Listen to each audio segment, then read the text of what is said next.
All right, so now we got composite functions. Now, composite function is a little bit different because composite function is kind of like a function inside a function, right? So if we start with this, right, so we read it as f of 4, right? So the function f evaluated at the value of 4.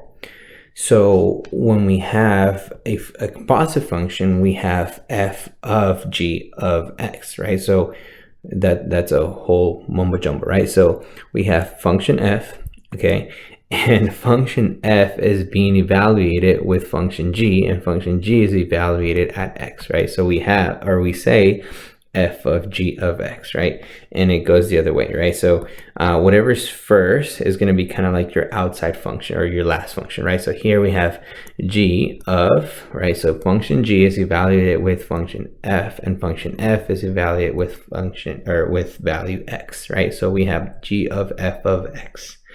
Yeah, I know it's a mouthful, but one thing that we have to remember is that the inside function, right?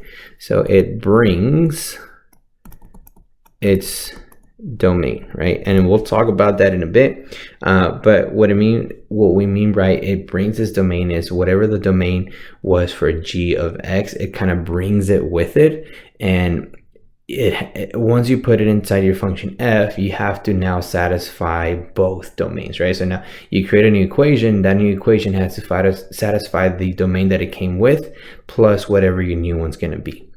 So what am I talking about?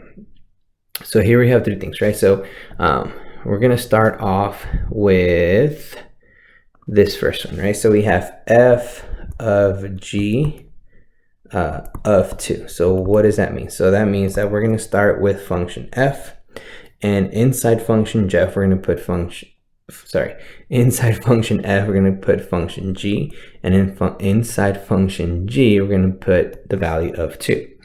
So what, right? So the very first thing we start is we got to figure out what is g of 2.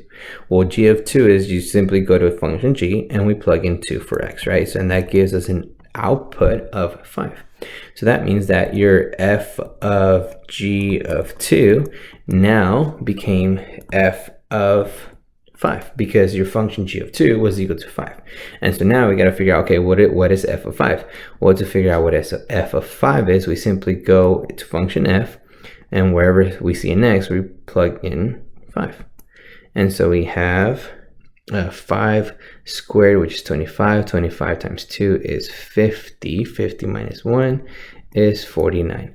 And so to summarize it, right, so we're going to go back up here. So we have f of g of 2 is equal to 49.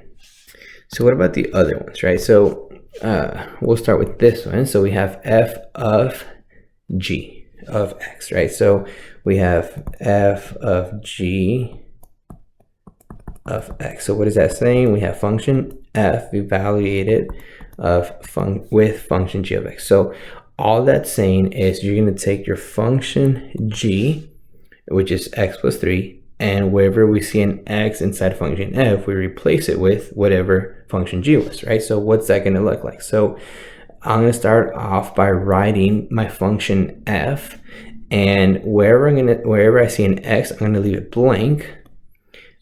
Because I'm going to replace that x with my function g. What was my function g? My function g was x plus 3.